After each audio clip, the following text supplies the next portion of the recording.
Good evening and welcome. You're watching the 7 o'clock news on CNC3. I'm Ria Rambley. I'm Ryan Baichu. I am Jassim Marik with sport. And I'm Sigoni Mohammed with your weather report. Let's tell you what's making the news tonight. Fire guts the Chase Village warehouse. Damage estimated at $50 million. The owner suspects arson. Equipment reported missing from San Fernando City Corporation's Carib Street complex, sparking new security concerns. Police closing in on 2 remaining suspects linked to a series of violent home invasions across central Trinidad. Ahead in sport, new Soca Warriors head coach Derek King gets the endorsement of his peers, including one of his former overseers. A tropical wave triggers the official start to the wet season, according to the Met Office. What does that mean for us in the days ahead? Details in the full forecast. A massive fire in Chase Village brought one of the area's busiest commercial hubs to a standstill today. The blaze broke out just after 10 a.m. and spread rapidly through a warehouse complex, destroying multiple businesses, causing millions in damage and leaving dozens of people out of work. Tonight, the owner is raising concerns, saying he believes foul play may be involved. Cameraman Adrian Boudin and Otto Carrington have more. 4 miles of thick black smoke was seen billowing across the sky as a massive fire tore through the RS Imports 2000 warehouse along Connector Road near the Chase Village overpass just after 10 a.m. on Tuesday. Owner Vijay Ramlal believes the blaze may have been deliberately set. Jaglal pointed to what he described as suspicious activity captured on CCTV footage, alleging that an individual deliberately interfered with surveillance equipment prior to the incident. Speaking off camera, Jaglal said the incident occurred 2 months ago. Vic Mall, they found the camera footage. The guy went and pulled the camera off the wall. So we reported to Freeport Police, and they said they could never, up to today, then they can't find that individual around. So he came here, maybe he's not from around the area. He just come in, maybe watch the place to do what he have to do, and he didn't get to do it at the time. A total of 5 businesses operate within the compound with more than 50 employees affected by the blaze. The damage is estimated at $50 million. 5 fire tenders, a skylift appliance, ambulances and support units were deployed, with approximately 35 officers engaged in the operation. Acting Deputy Chief Fire Officer Answer Ali says crews arrived to find the structure already burning. The battle, yes, we are winning it. We stopped the fire from spreading to the foam factory at the back and to this place here on the western side. So it is under control. Just the one area you we confined it to the hardware. No, none thus far. Ali says crews will monitor for several hours. This battle will last maybe about 3 hours again, because there's a lot of damping down to do. There are a lot of hot spots, and we want to make sure that everything is knocked off properly. Investigations into the cause of the fire continues. Fire officials say water supply was not an issue during the operation, with WASA assisting firefighters throughout. Otto Carrington, CNC3 News. Well, as emergency responders remain at the location, the Works and Infrastructure Minister advises motorists that the Chase Village overpass and the Southern Main Road in the vicinity of Thompson Road are closed. Motorists are advised to use the Chaguanas or Freeport exits to access Chase Village. A president of the Chaguanas Chamber of Industry and Commerce, Baldat Maharaj, says he's deeply concerned about the impact of the fire, which destroyed a section of RS Imports wholesale warehouse and disrupted several businesses. Maharaj warned that beyond the structural damage, the fire is likely to result in job losses at a time when businesses are already grappling with rising costs and economic challenges. He expressed sympathy for those affected and noted the incident highlights broader issues surrounding fire safety infrastructure, emergency preparedness, and insurance coverage within commercial spaces. Even as 6 new emergency vehicles are deployed across the Southern Division, concerns remain about the fire service's aging fleet.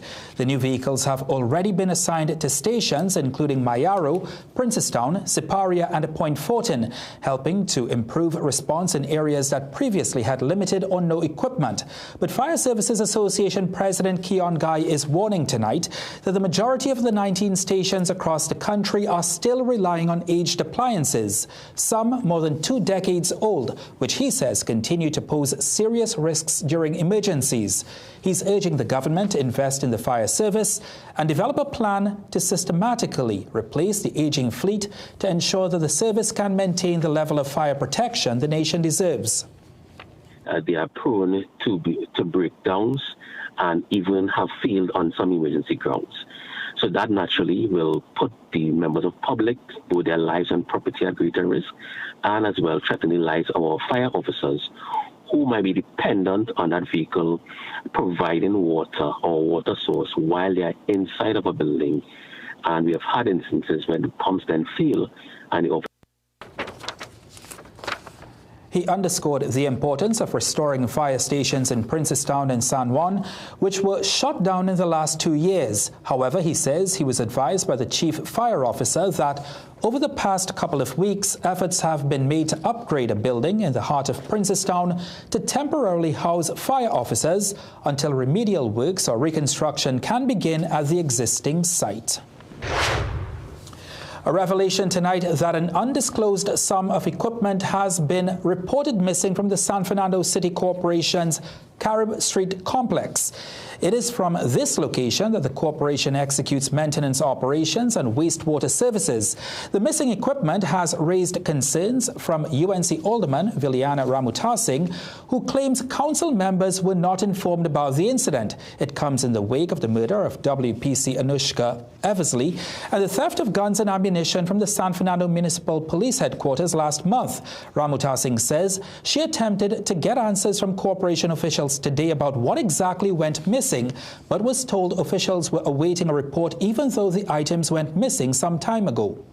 And now we are learning of another theft at the Carib Street facility. So it seems as though there's no accountability anywhere. There's no kind of proper security measures put in place. And this is really, really outlandish. This is unacceptable. And there needs to be a firmer, a tighter grip in terms of managing what is going on within the walls of these premises. CNC3 News reached out to San Fernando Mayor Robert Paris, who confirmed the matter is under internal investigation. He urged caution against linking the latest incident to other cases and said he could not comment on what equipment was missing. And Assistant Police Commissioner in charge of the San Fernando Municipal Police, Wayne Meister, also said that his team is working with the police service and he was not in a position to comment any further. Well, still to come in the news, a former PNM Vice Chairman insists the controversy over Senators Janelle John Bates and Faris Arawi has not weakened the party. Government orders a nationwide audit of the power grid. Coming up in sport, a former TTCF president blames a lack of accountability for TNT's junior cycling team being denied travel to the Pan American Championship. In the ever-changing media landscape, we at Guardian Media strive always to put you, our viewers and readers, first. We strive to uphold the time-honored tenets of responsible journalism. For us, accuracy is key.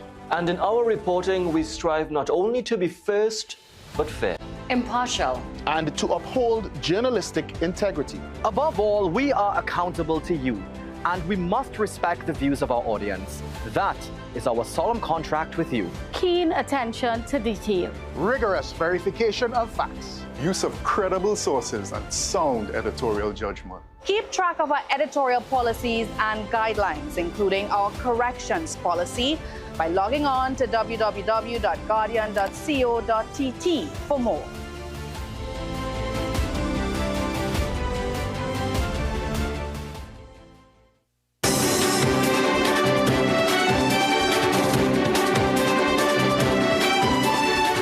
Police say they they're closing in on 2 suspects tied to a string of violent home invasions across central Trinidad. Investigators ramped up operations after dismantling a gang believed to be behind the attacks. Head of the National Operations Center, Johnny Abraham, told CNC3 News arrests are imminent, saying officers are working around the clock to bring the men in. The push comes after a weekend operation that left 4 alleged members of the Tall Boots crew dead and 2 others in police custody. Police say the gang terrorized communities in Cunupia, Chaguanas, Freeport and Las Lomas over the past 6 weeks, carrying out about 24 home invasions since late March. The violence peaked early Saturday when 8 armed men stormed the home of a 71-year-old Cunupia farmer, stealing more than $1,000 in cash. Officers intercepted the suspects near Ramdarine Trace. A shootout followed. 4 suspects were killed, 2 arrested, and 2 escaped. Well, after a 71-year-old farmer in Cunupia was robbed in a violent home invasion over the weekend, farmers say the threat to their livelihoods has never been greater. They're calling for more protection as crime follows them from their fields to their front doors. Shane Superville has the story. For over 40 years, Bharat Rampersad has worked on a farmland in Aranguez, and while the work hasn't gotten any easier, it has become more dangerous. Like Cunupia, Aranguez farmers have complained that they too have been victims of attacks from criminals.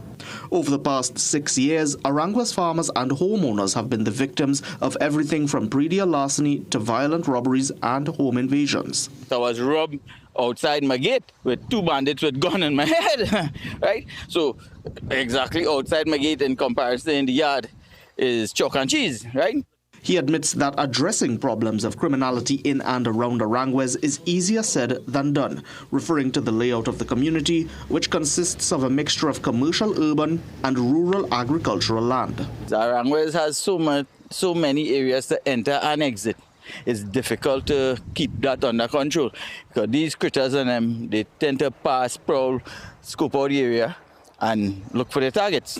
For this reason, one police officer says that there may be a point of overlap between predial larceny and home invasions, as criminals may wait for farmers to sell their crops and strike as they take their earnings home. It's a fear that Malcolm Joseph has as the time to harvest his crops approaches.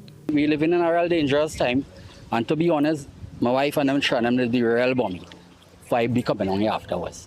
Criminologist Dr. Randy C. Prasad cannot confirm whether there has been a shift in the focus of criminals to more rural farming communities, but says criminals are attracted to areas where they think they would get the highest payout with the least resistance. But it is reasonable to assume that some, persons who contemplate home invasions may very well gravitate towards rural communities because of perceived vulnerabilities in these communities. Dr. C. Prasad said in such close-knit communities, community watch groups are critical for security, a precaution some farmers say they have already begun, but note that being vigilant isn't without its risks. Shane Superville, CNC3 News. The search for a missing coconut vendor in a carcass yesterday led to the discovery of a decapitated, decomposing body. Police say the identity of the man has not yet been confirmed. Hunters search and rescue teams made the discovery around 2 p.m. while searching for 38-year-old Indar Rampersad, who had been missing for a week. The body was found in wetlands more than a mile from his home, with the head discovered separately. Police are awaiting an autopsy to determine the cause of death as investigations continue. Meanwhile, police are asking for the public's help to verify a disturbing video circulating online that appears to show several men decapitating a victim in a forested area. Senior Superintendent Christopher Papinet says investigators have not yet confirmed the location, timeline, or identity of the victim. Districts mentioned include Matlot, Sanssouci, Toco and Valencia. The Eastern Division, Homicide Bureau and Cybercrime Unit are reviewing intelligence, missing persons reports and other leads. Papinet warns that sharing the video could traumatize families and interfere with the investigation. Anyone with information is urged to contact 800-TIPS or any police station. Former PNM Vice Chairman Robert LaHunt is pushing back against claims that the controversy surrounding Senators Janelle John Bates and Faris Arawi has weakened the party. Government Ministers Saddam Hussein, Julian John and Barry Padaras have accused opposition leader Penelope Beckles of showing weakness for failing to accept John Bates's resignation and of cowardice for not firing Al-Rawi. John Bates and Al-Rawi were found to have edited a witness statement by former Health Minister Terence Dialsing, which was later submitted to a parliamentary committee. Their involvement was detected after track changes remained enabled on the document. Amid growing questions over ethics and the opposition leader's silence, the Hunt argues the PNM is being held to a higher standard than its rivals. It is clear that the country holds the PNM to a different standard than they hold anyone else.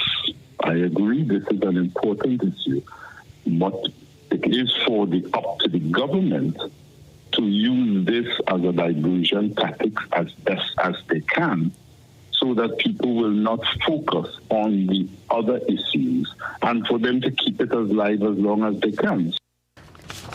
Meanwhile, former Senate President Timothy Hamel-Smith is calling for a formal review of parliamentary standing orders, saying clearer guidelines are needed on whether committee members should engage with or assist witnesses expected to appear before them. He warns that any Privileges Committee probe may not be completed within a single parliamentary term, raising the possibility that the matter could extend into another term before a final ruling is reached.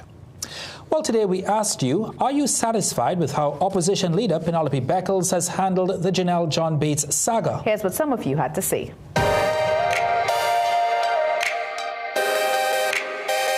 It takes time, and some people make up their minds faster than some other persons and so on. But eventually, she will do the right thing. She will come to a reasoned conclusion based on what information she has. She will get, and what is forthcoming. I'm not satisfied whatsoever. I think Ms. Beckles could do better. I know her, not personally, but I know the type of person that she is, and I feel like she's being pressured. I feel like she's being pressured from the government to get baited into certain arguments that she really shouldn't have to be going into. I think it could have been handled a lot better and quicker. Yeah, I'm not satisfied with how she handled it.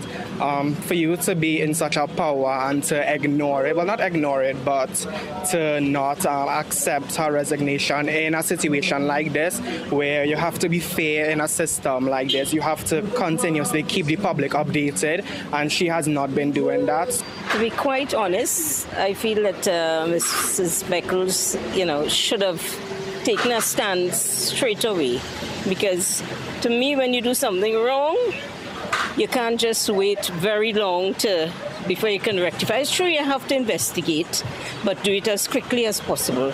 I believe she handled it in her best way possible, and yeah, I'm satisfied.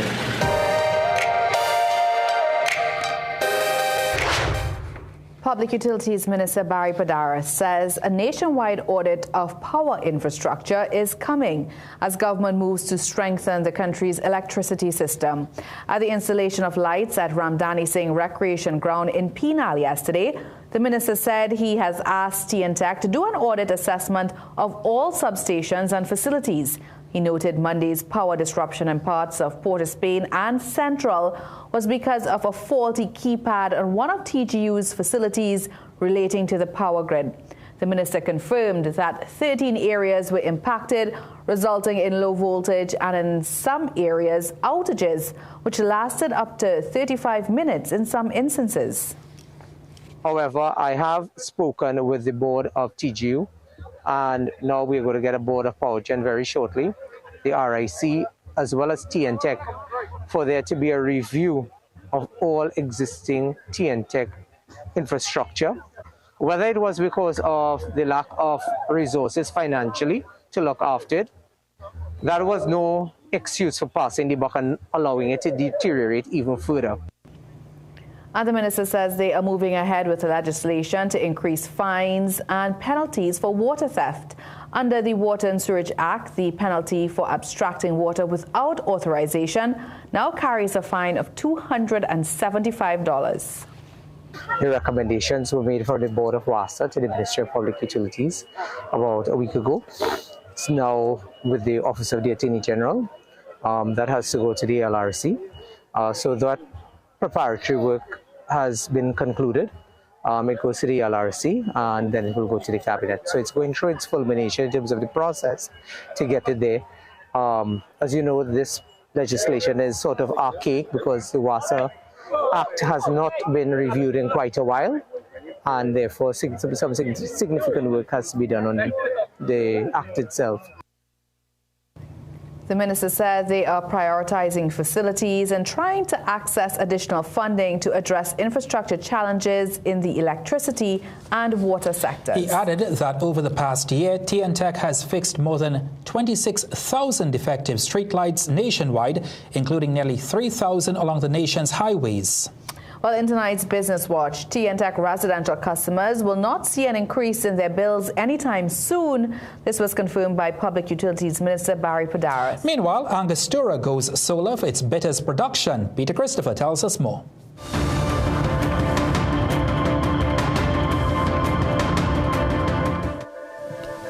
Public Utilities Minister Barry Padarat says there will be no increase in electricity costs for residential customers anytime soon. In 2023, the Regulated Industries Commission proposed a restructuring of TNTech electricity rates, recommending increases of 15% to 64% for residential customers, alongside monthly billing. However, to date, the recommendations have not been actioned and now, according to the minister, is not being considered by the Cabinet.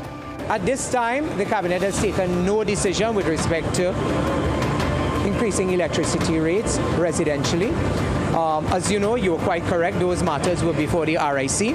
I brought a Cabinet note a couple months ago to rescind any decision, or rather to rescind the Cabinet note that was brought by the former minister for the Cabinet to consider. So that is no longer before the Cabinet. It is no longer guillotine hanging over the heads of our population. Angostura's sustainability drive has been given a major boost as the company's bitters bottling plant is now officially solar powered. The system, which was installed in December, will now power the production facility for Angostura's world-renowned product.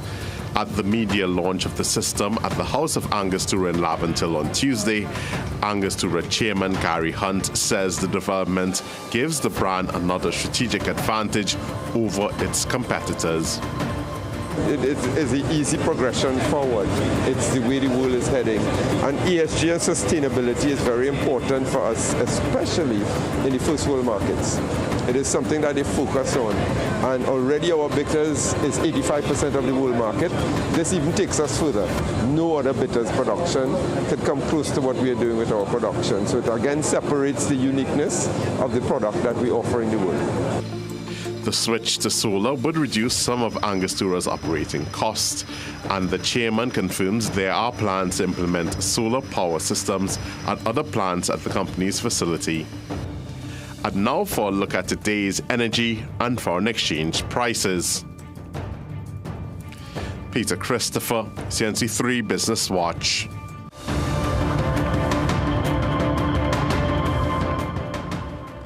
Chief Secretary Farley Augustine is imploring residents of Speyside and Delaford to conserve water amid a harsh dry season.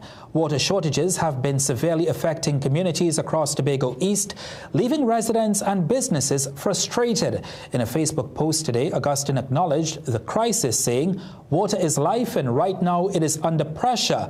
The Palatuvier, Lance Formey, Speyside representative, also shared a photo of the Kings Bay Dam showing water levels extremely low and filled with debris.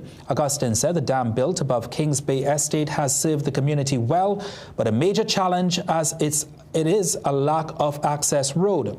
Augustine says the Tobago House of Assembly is working to address the problem with drainage infrastructure already under construction along the access route.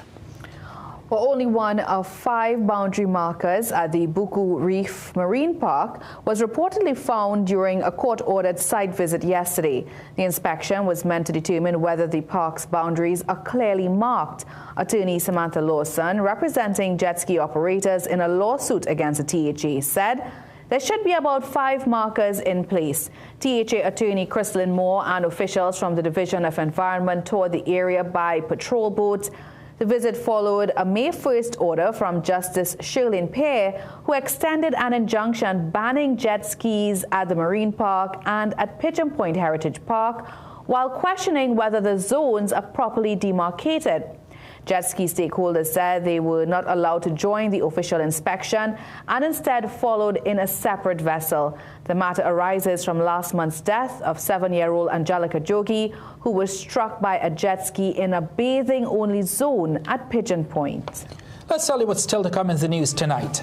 A Princestown mother fears her home is sinking as cracks spread through the walls. She is pleading for urgent help. We've got more dust haze and less showery activity moving in. I'll break it all down for you after the break. On Mother's Day, Sunday, May 10th, bring your mothers, sisters, wives, and the entire family to the luxurious, specially decorated Cascadia Hotel Ballroom St. Anne's for this exceptional Mother's Day buffet lunch and show. From 12 noon, come enjoy a sumptuous buffet lunch prepared by the world-class chefs, which include appetizers, desserts, cocktails, and more. Then, from 2 p.m., mothers will be serenaded by the Caribbean stars live. Wendell McBurney, Patricia Smith, and soca star Sanel Dempster. And the King Western Rollins with love songs and gospel. Early bird tickets available now at $500 at Cascadia Hotel St. Anne's, Crosby St. James, Cache Port of Spain, Michelle's Fashions Arima, Sona Jewelers, Shoguana San Pinal, Bellini's Drug Mart San Fernando, and online at islandetickets.com. Super month-end savings is here, only at Passat's The Food King. Stock up and save more on Flavorite ice cream, 3.2 liters, 2 buckets, just $95. Fruta Cool Kids juice, 200 mls, 8 packs, just $20. Nutrimix premium flour, 10 kilograms, now $68. Halal minced beef, 2 pounds, only $50. Swiss macaroni, 400 grams, 4 packs, just $20. Halal lamb leg slice, 3 pounds, just $100. Swirl detergent, 875 grams, 2 packs for $25. Plus more savings in store. Sale ends May 10th or while stocks last. Quality value, that's our way. The real Passats, we're here to stay. The Food King Passats. Struggling to have a baby? Trinidad and Tobago IVF and Fertility Center presents Conceiving Hope, the IVF event, May 16th at Sapa, San Fernando. Discover new medical advances in IVF, the most effective fertility treatment today. Enjoy free consultations with qualified fertility doctors and nurses. Conceiving Hope is free, but you must register early. Visit www.trinidadivf.com or call TTIVF at 615-BABY. The moment my children came into my life, I do everything I can for them to live healthy, enjoyable lives. Nature's Ways Alive Kids Gummies are multivitamin gummies meant to support the development of children's bodies. They come in delicious fruit flavors and contain natural plant-based pectin. This means that if I'm looking for an alternative to animal-based gelatin for personal reasons, they are the best choice for my little ones. Choose Alive Kids Gummies by Nature's Way for your children because they deserve it.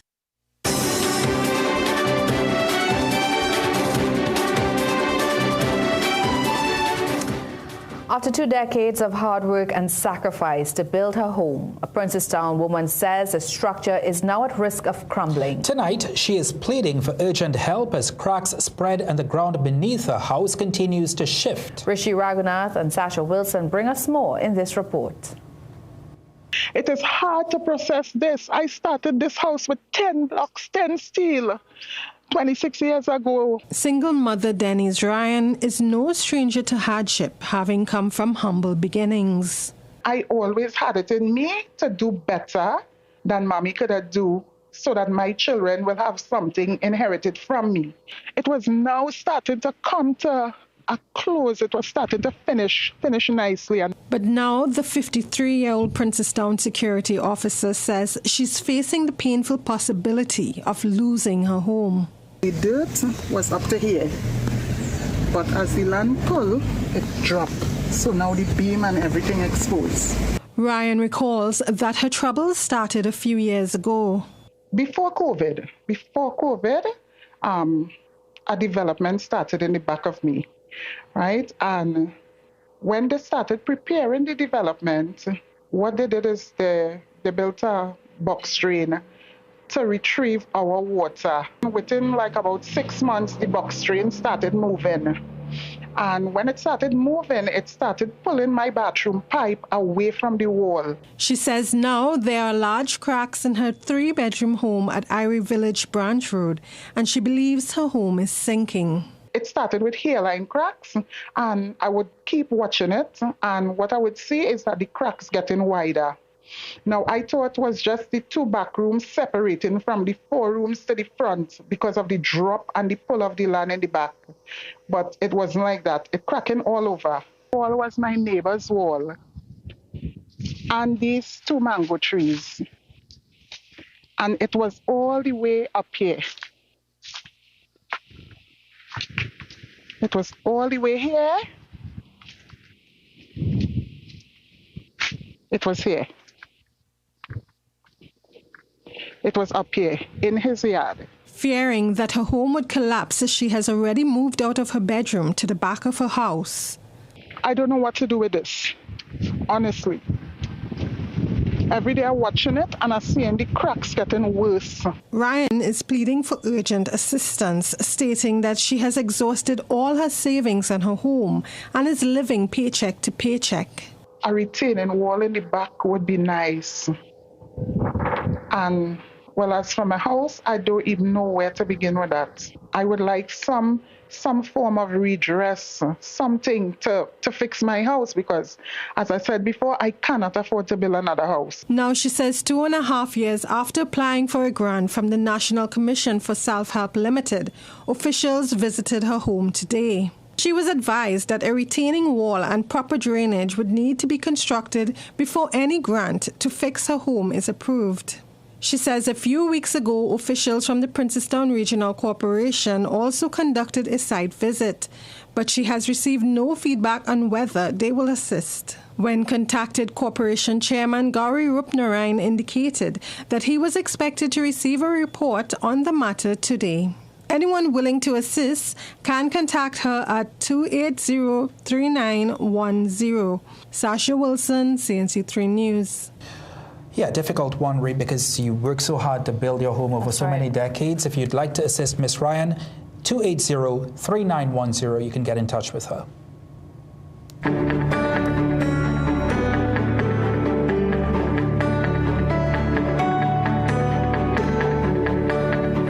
Sigoni's back. Sigoni, it is officially the start of the wet season. That's right. The local wet season has kicked off according to the Met Service. You know, wet season last year was around May the 19th. We're just a couple of days earlier coming into the season now, but last year was due to the Intertropical Convergence Zone, the ITCZ. This year, a tropical wave is what made the appearance. So let's take a closer look at that because we know that there are a couple of features that really help. And with this declaration officially kicking off today, it means good news for farmers, for many of you where water conservation is concerned, because we're looking out for that rain shower activity. And it usually comes in with the passage of a tropical wave. This particular one was our first tropical wave, the very first one off the African continent that made its way across the Atlantic and pushed well into our area, even impacting parts of Guyana and Venezuela earlier today.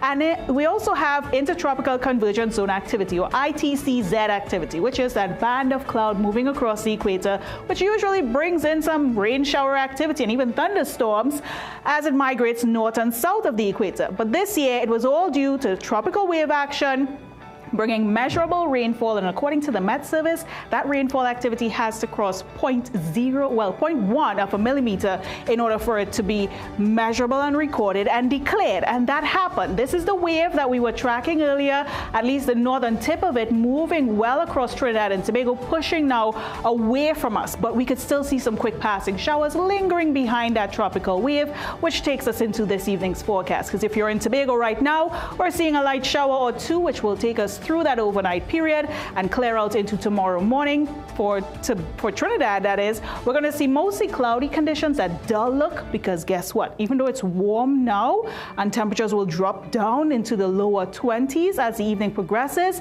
it will start to heat up again come tomorrow, because overnight we have this blanket of Saharan dust haze pushing into the region. It's not a slight concentration, it's a mild to moderate concentration, becoming increasingly significant into the remainder of this week. So dust haze on the rise, which means showery activity will be declining. So into tomorrow's forecast, an early morning shower across both islands that will clear out. You'll get the cloudiness, you'll get the dust haze mixing in there, which makes it look extra cloudy.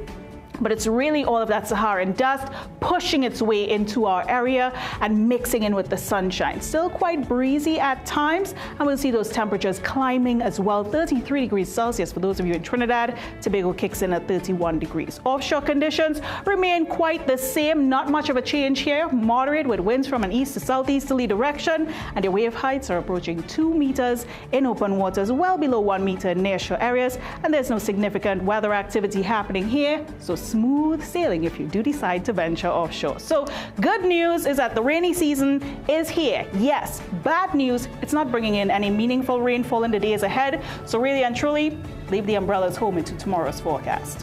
All right, thank you so much, Sigoni. Let's take a break. We'll be right back.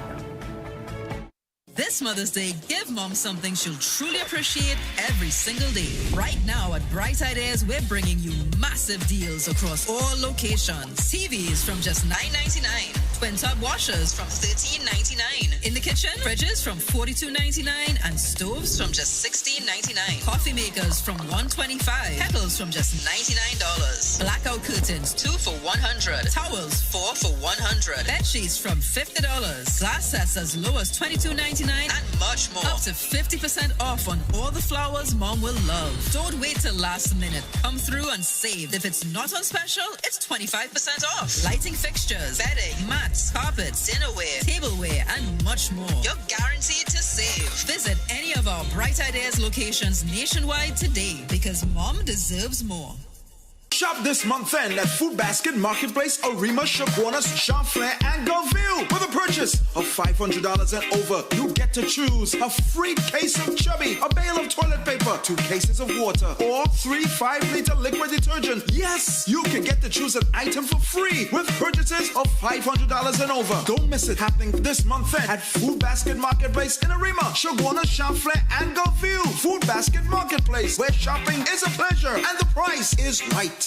In every room, Vision sets the standard. For a limited time only, get your progressive transition lenses with an anti-reflective coating, designer frames, and eye exams. Starting at $16.50, only at Seaview Optical. Affordable eye care for everyone. Welcome to Holiday Inn Express and Suites. Do enjoy, Stacey. You want some coffee? Can I have the Perfect then. That's exactly what we need. Hi, the pool is this way. Whatever you're here for, we're here for you. Stay smart at the Holiday Inn Express and Suites.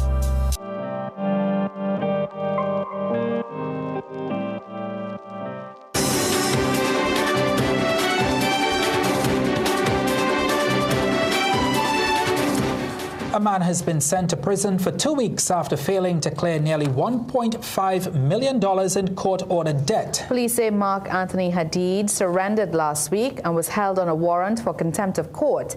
His detention stems from a case brought by a woman with whom he had a business arrangement. When the matter went to trial, a consent order was entered. Hadid agreed to pay damages for breach of contract and restitution, but never did. That led to contempt proceedings. He later appealed the order but lost and still failed to pay. Now the court has committed him to prison until the debt is addressed. Well, in 2026, a dead phone battery is a traveler's worst nightmare. But as airlines tighten the grip on power banks, you might be looking for a quick fix at the airport terminal. Here's Brent Pinero to explain why that free charge could come with a heavy price in tonight's Tech Talk segment.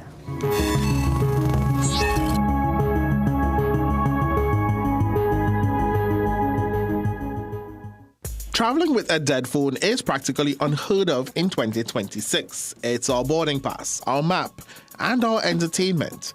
But as airlines start to restrict power bank usage on board, airport charging stations may be a sight for sore eyes. However, experts say you should think twice before you get attached. Connecting to a random USB port or cable could leave you juice-jacked. Now, juice-jacking is a cybersecurity threat where hackers compromise public charging stations to steal data or install malware. These compromised ports can covertly copy your photos, emails, and passwords faster than you can say final boarding call. Now, some argue that the threat is simply theoretical, with very few real-world cases reported. However, it's considered a serious enough threat that the Transportation Security Administration and the Federal Communications Commission have both warned travelers to be cautious.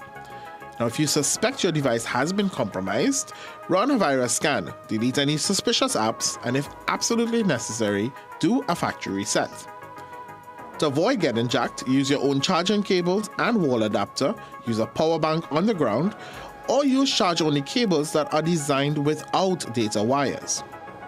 And if all else fails, use the USB plugs on board the aircraft. They are generally a safer port in a storm.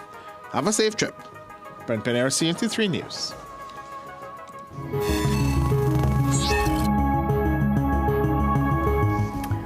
All right, let's charge up now for Jassy Marique with sport. And Jassy, the latest of the TNT's pursuit of a first regional 4-day title in 2 decades. Tell us about it. Yeah, it's been a long wait. They've been forced to take the scenic route this time around via the semi-final playoff. But the vice captain is confident Trinidad and Tobago can dent Barbados' pride.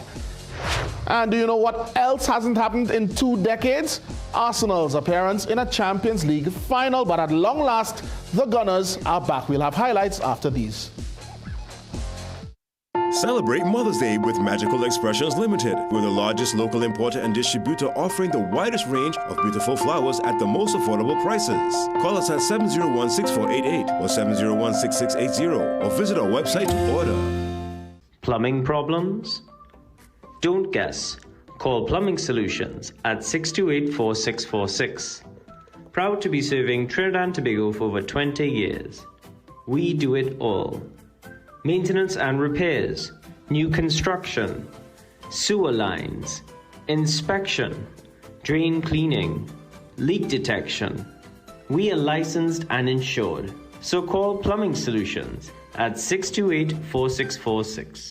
Win one of 100 shopping sprees. Super Mom, Super Dad, Super Wins sweepstakes is here at Passat's The Food King and Bright Ideas. This is your chance to shop, enter, and win weekly. Here's how you can win. Every time you spend $300, you get an entry form for your chance to win one of 100 shopping sprees. Plus, every Saturday during a live draws, you can shop, spin, and win instantly at any Passat's The Food King. Hurry! Promotion ends June 24th and is NLCB approved. Quality value, that's our way. A real Passat's, we're here to stay. The Food King Passat's.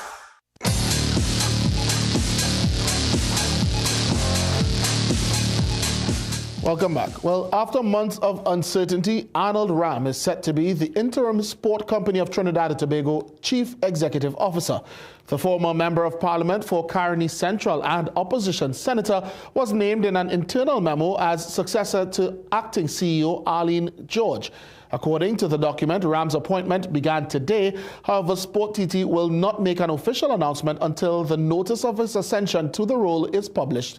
Pursuant to Section 64 of the Securities Act 2012, former CEO Jason Williams held the position from 2017 until his contract ended on March 31st and was not renewed.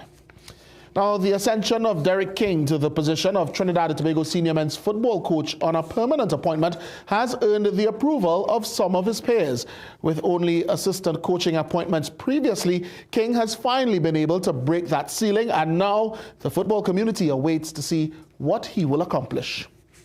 Derek King has finally been given a chance to lead the senior men's national team for an extended period. His one-year contract is seen by some as a natural progression. King's record as interim coach over 2 stints, post-Angus Eve and now at the end of the Dwight York era, amounts to 7 matches. He's won 1 of those, his first on the touchline, a 3-1 victory over Cuba in Cuba. He went on to draw 2 and lose the last 4 of his matches. His teams have scored 8 and conceded 16 goals. Between 2013 and 2026, King has been assistant to 4 senior men's coaches, beginning with Stephen Hart, continuing with Terry Fennick, then as part of Angus Eve's staff, and finally as assistant to York before getting the nod. Eve says he's been in contact with his former understudy and gave him a vote of confidence a day after he was confirmed in the role. As I always said, football people, we have to support the person in the job. Derek knows the game. Derek has coached for a number of years, as I said, as an understudy. Derek also coached national under-20s youth teams. I think that him and the president has a good working relationship, and that is key because then he can have these frank conversations with the hierarchy of the FA in getting the things that he wants to see the team go forward. And TNT's most successful head coach on record believes the move makes good fiscal sense, but would like to see a more robust calendar ahead of the senior men. He also had some advice for the new incumbent. Well, firstly, pick your own staff. Be brave enough to stand up and get the people that you want to work with you. That's the key. That's a key factor. The PTFA seemingly, the president announced some games, so we know that he's getting matches leading up into the Nations League in September, which is most important to have him have the team. There's not a lot of time for a national coach. Parliamentary Secretary in the Ministry of Sport, David Nackett, was already international captain when King made his senior bow, and now he's willing to give the former defender his chance at the job. I think it's a good first step to bring some stability, to bring somebody with a good work ethic and a knowledge of the local players. So, why not? King's first coaching position with Joe Public saw him win 5 titles in the 2009-2010 season, including the TT Pro League and the FA Cup. The 15th senior men's head coach in the 20 years since Germany 2006, his biggest assignment yet is now in front of him. Joe Van Ravello, CNC3 Sport. 15 coaches hired in a 20-year span. Hopefully, King will be a stable appointment to that position. Now, staying with news of his appointment, today we took to the streets to find out whether you think he is the right choice. Well, honestly, with the way we went in the past, it wouldn't hurt to give somebody a chance. You never know what the man could accomplish. So, give him a chance. Well, I think he could give Derek King a chance because he in the football a long time and he have experience and things. And then he go to the youth, so I believe he could, help develop. Yes, I think they could give him a chance. Well, I think he's the right coach based on the experience that he have. So I think that now he has the experience and he has the knowledge to, go into this field and be a coach. And I think he is a great pick because he has been around other coaches. He has been around, people on the field as well. So he has the knowledge. So I think he's a great pick. Absolutely, because that's coming from under Dwight York's wing. Yeah, I believe. Former Trinidad and Tobago Cycling Federation President Robert Faria says the latest issue affecting the sport is an indictment on the federation's internal systems. On the weekend, it was revealed that the TTCF could not fund a team to the Junior Pan American Championships, with the sport company of Trinidad and Tobago later clarifying that this was partly due to the federation's non-compliance. A sport company media release stated that among the federation's outstanding compliance obligations were 8 expense reports from previous disbursements, an alarming figure according to Faria. And if I can recall clearly, there's a 14-day limit to submit your expense report. So it means that we are not holding our managers accountable for when they manage teams, because there are consequences we face. And this is where we reach. The consequences are, it's taxpayers' money that we're playing with, and if we get in funding, we have to be accountable. Faria said guilty parties could be brought before the TTCF's disciplinary committee and was disappointed to admit that it was not the first instance of similar compliance issues. I think the process starts by the selection of teams, right? And the selection of staffing for the teams, the selection of managers who can manage and who have the capability of doing the expense reports on a timely manner. The other side of that is that we might have managers who's doing that, and then it has to go to the treasurer, who then has to review it to submit it to the sport company. So that's the process. So these are questions that can be answered at the council level, where the problem really is. Now, Faria hopes to see the compliance issues rectified ahead of Trinidad and Tobago's participation at the Elite World Championships in October. Some cricket news now. Trinidad and Tobago Red Force Vice Captain Brian Charles says the team is carrying confidence and momentum into their upcoming CWI Championship semi-final against Barbados.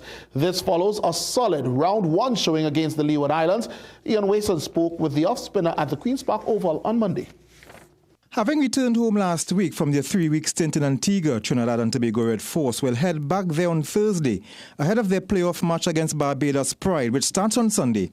The clash, which is to determine whether TNT gets to face Guyana in the final, will be played at Coolidge Ground, a facility which the Red Force favours, according to Vice Captain Brian Charles. The Coolidge pitch, which we played the first game on, was a really good pitch. It offered something for the fast bowlers, the spinners and the batsmen, and I think we have the semi-final there as well. So I look forward to playing there. And the other two pitches, the second game and survey, which was abandoned, was really good for the Pacers. Probably like 5 overs of spin bowl in that game, and we all know the last game was a really, really flat wicket. So a lot of runs first down there. So it's pretty good to go back to Coolidge to play the semi-final where we have some confidence on our ground. Charles is upbeat the Red Force will get past Barbados to set up a final date with Guyana. I think it's a matter of sticking to what we have been doing well. As I said, the fast bowlers have been doing really well. So the batsmen have to come good to really get through them first, and then the spinners will come for them. And I think batting as well, I think we have that down pack. So just for the players to be confident and go well in the semi-final. In team-related news, head coach Riyad Emirates says he expects to have his full complement of players to choose from. This includes leading fast bowler Jaden Seals, who was rested for the third and final round 1 match against the Leeward Islands, in accordance with the Cricket West Indies workload management policy. Meanwhile, Barbados has brought in fast bowler Akeem Jordan for Jai McAllister. Ian Wason, CNC3 Sport. Internationally now, the Gunners are going back to the Champions League final, and the T-Wolves take one from the Spurs. And in the NBA, Minnesota Timberwolves edged past the San Antonio Spurs 104-102 in Game 1 of their Western Conference semi-final series last night. Anthony Edwards made a surprise return from injury, scoring 18 points, including 11 in the fourth quarter, to help Minnesota secure the win. Julius Randle top-scored for the T-Wolves with 21.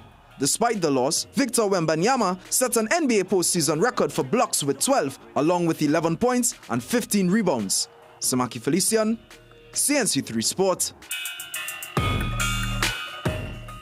And tonight, our sport high is some poetry from Portugal.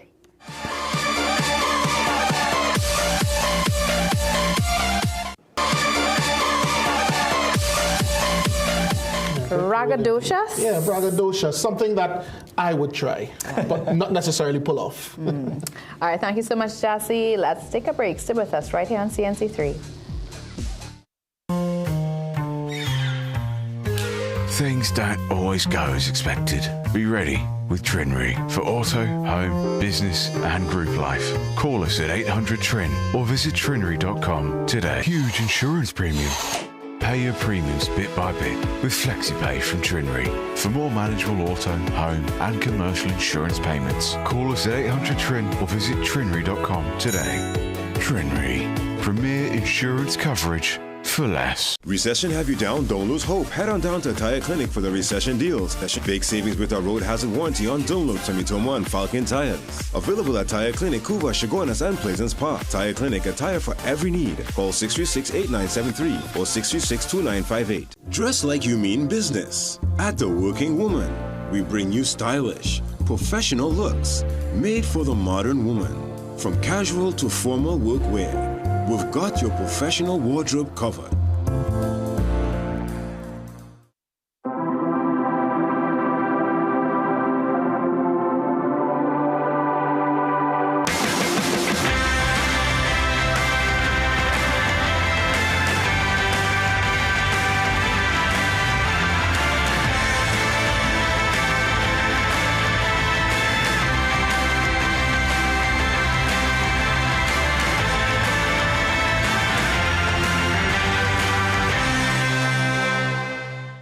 Make sure you have yourself a great invest week by viewing The Boss Report every Monday morning at 6:15 a.m. during CNC3's The Morning Brew. You'll get sound financial advice, whether you're a new or experienced investor, when you view The Boss Report. CNC3, covering your world.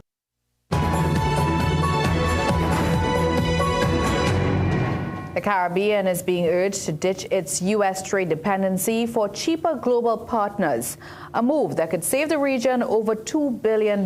Meanwhile, a major drug bust in the Bahamas. Here's more in tonight's Regional Roundup. Caribbean countries are being urged to seek trading partners beyond the United States. Chief Executive Officer of the CARICOM Private Sector Organization, Dr. Patrick Antoine, says the region could save up to US $2.4 billion, or about 44% of what is spent on imports based on 2024 to 2025 numbers. He says in the case of Australia, the region can import at 30% below the price it pays for imports from the United States, and in the case of Canada, it can import at 38% below that price. However, he admits it would require the implementation of several initiatives, as at the moment, only 2 ports in the CARICOM are well connected with global partners. Jamaica's Kingston Port, with approximately 17 international connections, and the Port of Port of Spain, which is connected to about 7 global partners. Antoine was speaking at a World Bank Group-sponsored online webinar titled Rethinking Regional Integration for Resilient and Inclusive Growth in the Caribbean.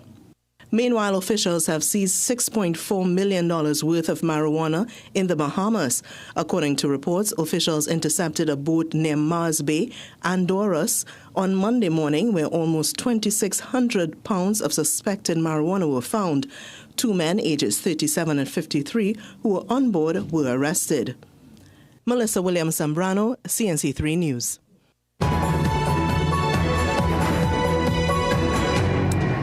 And last night's Met Gala has raised a record $42 million for the Metropolitan Museum of Art's Costume Institute.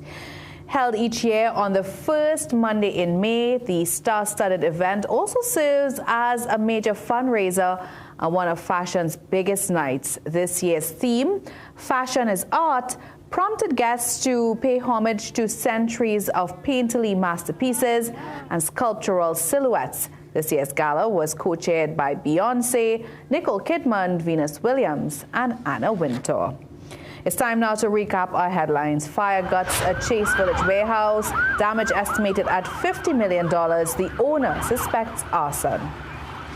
Equipment reported missing from San Fernando City Corporation's Carib Street complex, sparking new security concerns. In sport, the new Soca Warriors head coach Derek King gets endorsement from his peers, including one of his former overseers. And the local rainy season officially kicks off, while Saharan dust haze makes a significant appearance tomorrow. Well, as we leave you, let's remind you to stay connected with us on our social media platforms. There you'll find tonight's stories, the latest updates, and exclusive content. And don't forget to pick up a copy of the TNT Guardian newspaper. We've come to the end of the 7 p.m. news on CNC3. Thank you so much for watching. I'm Ria Ramble. I'm Ryan Baichu. I am Jassi Marique. And I'm Sigoni Mohammed. Have a good night.